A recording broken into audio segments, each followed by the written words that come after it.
पुराने समय की बात है। एक राजा था। वह बड़ा समझदार था और हर नई बात को जानने को इच्छुक रहता था। उसके महल के आंगन में एक बकौली का पेड़ था। रात को रोज नियम से एक पक्षी उस पेड़ पर आकर बैठता और रात के चारों पहरों के लिए अलग अलग 4 तरह की बातें कहा करता। पहले पहर में कहता, किस मुख दूध पिलाऊं, किस मुख दूध पिलाऊं।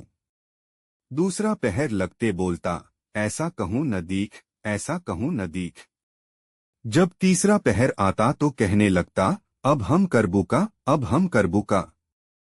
जब चौथा पहर शुरू होता तो वह कहता, सब बम्मन मर जाएं, सब बम्मन मर जाएं। राजा रोज रात को जागकर पक्षी के मुख से चारों पहरों की 4 अलग अलग बातें सुनता। सोचता पक्षी क्या कहता, पर उसकी समझ में कुछ न आता।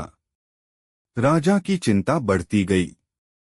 जब वह उसका अर्थ निकालने में असफल रहा तो हारकर उसने अपने पुरोहित को बुलाया। उसे सब हाल सुनाया और उससे पक्षी के प्रश्नों का उत्तर पूछा। पुरोहित भी एक साथ उत्तर नहीं दे सका। उसने कुछ समय की मुहलत मांगी और चिंतित होकर घर चला आया। उसके सिर में राजा की पूछी गई चारों बातें बराबर चक्कर काटती रहीं। वह बहुतेरा सोचता, पर उसे कोई जवाब न सूझता। अपने पति को हैरान देखकर ब्राह्मणी ने पूछा, तुम इतने परेशान क्यों दिखते हो? मुझे बताओ, बात क्या है? ब्राह्मणी ने कहा, क्या बताऊं? एक बड़ी ही कठिन समस्या मेरे सामने आ खड़ी हुई है। राजा के महल का जो आंगन है, वहां रोज रात को एक पक्षी आता है और चारों पहरों में नितय नियम से 4 अलग अलग बातें कहता है। राजा पक्षी की उन बातों का मतलब नहीं समझा तो उसने मुझसे उनका मतलब पूछा, पर पक्षी की पहेलियां मेरी समझ में भी नहीं आती। राजा को जाकर क्या जवाब दूं, बस इसी उधेड़बुन में हूं। ब्राह्मणी बोली, पक्षी कहता क्या है? जरा मुझे भी सुनाओ। ब्राह्मणी ने चारों पहरों की चारों बातें कह सुनाईं।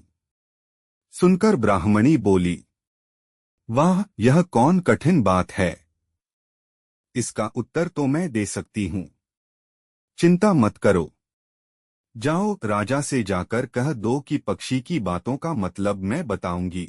ब्राह्मण राजा के महल में गया और बोला, महाराज, आप जो पक्षी के प्रश्नों के उत्तर जानना चाहते हैं, उनको मेरी स्त्री बता सकती है। पुरोहित की बात सुनकर राजा ने उसकी स्त्री को बुलाने के लिए पालकी भेजी। ब्राह्मणी आ गई। राजा रानी ने उसे आदर से बिठाया। रात हुई तो पहले पहर पक्षी बोला, किस मुख दूध पिलाऊं, किस मुख दूध पिलाऊं। राजा ने कहा, पंडितानी, सुन रही हो, पक्षी क्या बोलता है? वह बोली, हाँ महाराज, सुन रही हूं। वह अधकट बात कहता है। राजा ने पूछा, अधकट बात कैसी? पंडितानी ने उत्तर दिया, राजन सुनो, पूरी बात इस प्रकार है। लंका में रावण भयो 20 भुजा 10 शीश, माता ओ की जा कहे, किस मुख दूध पिलाऊं, किस मुख दूध पिलाऊं। लंका में रावण ने जन्म लिया है, उसकी 20 भुजाएं हैं और 10 शीश हैं। उसकी माता कहती है कि उसे उसके कौन से मुख से दूध पिलाऊं। राज बोला, बहुत ठीक, बहुत ठीक, तुमने सही अर्थ लगा लिया।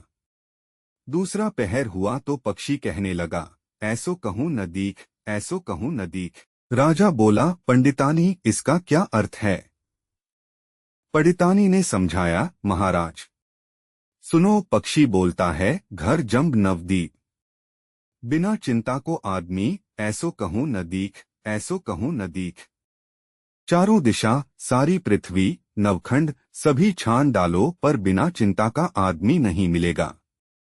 मनुष्य को कोई न कोई चिंता हर समय लगी ही रहती है। कहिए महाराज, सच है या नहीं? राजा बोला, तुम ठीक कहती हो। तीसरा पहर लगा तो पक्षी ने रोज की तरह अपनी बात को दोहराया, अब हम करबू का, अब हम करबू का। ब्राह्मणी राजा से बोली, महाराज, इसका मर्म भी मैं आपको बतला देती हूँ। सुनिए 5 वर्ष की कन्या साठे दई ब्याह बैठी करम बिसूरती, अब हम करबू का, अब हम करबू का। 5 वर्ष की कन्या को 60 वर्ष के बूढ़े के गले बांध दो तो बेचारी अपना करम पीट कर यही कहेगी, अब हम करबू का, अब हम करबू का। सही है न महाराज? राजा बोला, पंडितानी तुम्हारी यह बात भी सही लगी। चौथा पहर हुआ तो पक्षी ने चोंच खोली, सब बम्मन मर जाएं, सब बम्मन मर जाएं। तभी राज ने ब्राह्मणी से कहा, सुनो पंडितानी, पक्षी जो कुछ कह रहा है क्या वह उचित है? ब्राह्मणी मुस्काई और कहने लगी, महाराज मैंने पहले ही कहा है कि पक्षी अधकट बात कहता है। वह तो ऐसे सब ब्राह्मणों के मरने की बात कहता है। विश्वासंगत जो करे, सुरा मांस जो खाए, बिना सपरे भोजन करें, वह सब बम्मन मर जाएं, वह सब बम्मन मर जाएं। जो ब्राह्मणी वेश्या की संगति करते हैं, सुरा और मांस का सेवन करते हैं और बिना स्नान किए भोजन करते हैं, ऐसे सब ब्राह्मणों का मर जाना ही उचित है। जब बोलिए पक्षी का कहना ठीक है या नहीं? राजा ने कहा, तुम्हारी चारों बातें 52 तोला पाव रत्ती ठीक लगी। तुम्हारी बुद्धि धन्य है। राजा रानी ने उसको बढ़िया कपड़े और गहने देकर मान सम्मान से विदा किया। अब पुरोहित का आदर भी राज दरबार में पहले से अधिक बढ़ गया।